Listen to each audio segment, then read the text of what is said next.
May 16th, 1940, 11:47 a.m., the Gembloux Gap, Belgium. Captain Pierre Biot stands in the turret of his Char B-1 Bis heavy tank, number 337 UR, scanning the rolling farmland ahead. The spring wheat sways gently in the breeze. Behind him, the French 1st Armored Division struggles to deploy across muddy fields. Ahead, somewhere beyond the ridgeline, the entire German 16th Panzer Corps is racing westward. If they break through here, nothing stands between them and Paris.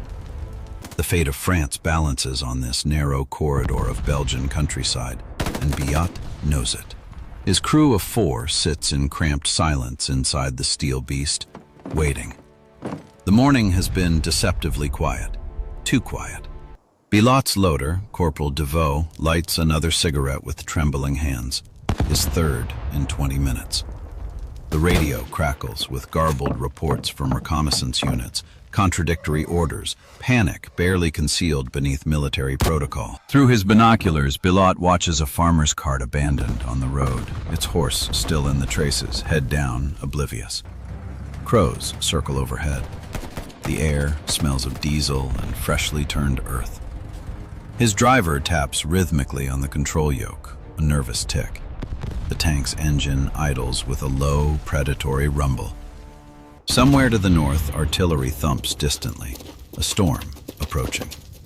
Bilot wipes sweat from his eyes despite the cool air. Every instinct screams that something is coming. He adjusts his headset and waits, jaw clenched, fingers drumming against the turret rim. Then he sees it. A glint of metal on the ridgeline 800 meters distant. Then another, and another. Dozens. The glints resolve into shapes, angular and predatory. Panzer IIIs and IVs advancing in a wedge formation, their commanders visible in open turrets, confident and fast. Behind them, more tanks, and behind those, half-tracks loaded with infantry. The entire horizon seems to darken with armor. Bilot's blood turns to ice. "Contact front!" he barks into the radio. "Multiple enemy armor! Advancing fast!" The German tanks accelerate, engines roaring across the fields. They haven't spotted him yet, still hull down behind the embankment. This is the moment. Bilot drops into the turret and slams the hatch shut. The world contracts to gun sights and the smell of oil and sweat. "Load armor-piercing," Bilot commands, his voice steady despite his racing heart. The 47mm gun traverses right, tracking the lead Panzer III. Behind him, Deveau slams around into the breach with practiced efficiency. "Loaded!" The German tank crests a small rise, exposing its flank. Bilot centers the crosshairs on the turret ring. "Fire!" The cannon roars, the recoil slamming through the tank's frame. Through the smoke, he sees the round punch through the German tank's side armor. Flame erupts from the hatches. Men scramble out, uniforms burning. No time to watch. "Traverse left!" "Second target!" A Panzer IV swings its turret toward them, searching for the shooter. Bilot fires first. The round tears through the German tank's front plate at this range. His 47mm is deadly accurate. The Panzer IV lurches to a halt, smoke pouring from its engine deck. "Keep moving!" Bilot shouts to his driver. The Char B-1 pivots on its tracks, presenting a narrow profile. German tanks are firing now, confused, trying to locate this invisible killer. Rounds shriek overhead, one clanging off the Char's thick frontal armor with a shower of sparks, but no penetration. The French tank's 60mm armor is impervious at this range. Bilot is untouchable, and he knows it. "Third target, 12 o'clock!"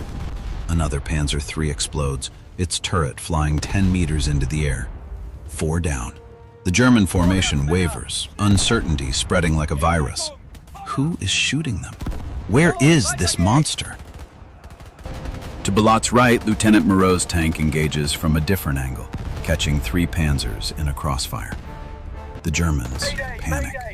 Their radios scream contradictory orders. A Panzer II tries to flank but drives directly into Bilot's sights. One shot. The light tank disintegrates, its thin armor no match for French firepower. 5, 6, 7 kills. Bilot's gunner, Sergeant Laurent, works with mechanical precision, each shot deliberate and lethal. The air inside the tank becomes suffocating, hot, acrid with gunpowder. Devoe's hands bleed from loading the heavy shells, but he doesn't stop. Outside, the battlefield transforms into hell. Burning German tanks scatter across the fields, black smoke towering into the sky. Infantry dismount from half-tracks and dive for cover, pinned down by French machine gun fire.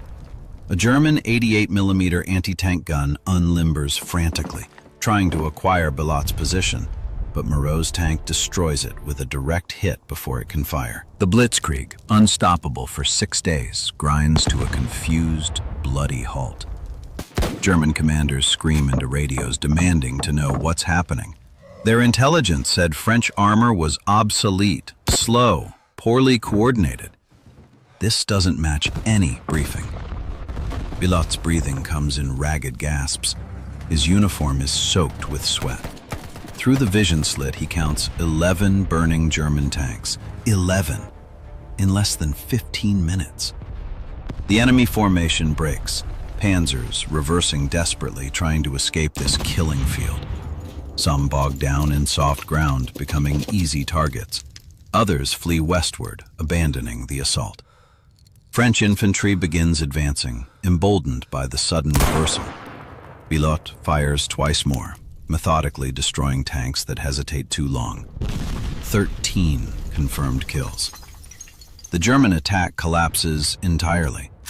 For the first time since the invasion began, the Wehrmacht retreats. Bilot allows himself one breath of relief. Then another enemy formation appears on the horizon, regrouping. "Reload," he commands quietly. "This isn't over." When the firing finally stops, the silence feels unnatural. Bilot climbs from the turret, legs shaking, and surveys the carnage. The fields of Gembloux are littered with burning steel. Black smoke columns rise like funeral pyres. German wounded cry out in French and German. Medics move cautiously forward. Bilot counts the wrecks again. 13 enemy tanks destroyed by his crew alone. Countless others damaged or retreating. His own tank is scorched and dented, but operational. Devoe vomits over the side, adrenaline finally releasing its grip. Laurent sits on the hull, staring at his hands. They saved the line. They stopped the Blitzkrieg, if only for today. French High Command would later count 43 German tanks destroyed at Gembloux that day, with minimal French losses. The Wehrmacht's advance stalled for critical hours, disrupting their timetable. Pierre Bilot survived the Battle of France and escaped to England, where he joined the Free French Forces. He would fight throughout the war, eventually rising to command an armored regiment in the liberation of Paris. But he never forgot those 15 minutes in May 1940, when one tank crew proved that courage and skill could stop an army. History remembers the Blitzkrieg as unstoppable. But for one afternoon in Belgium, a French captain showed otherwise. Subscribe to discover more untold stories of impossible stands and forgotten heroes who changed the course of history.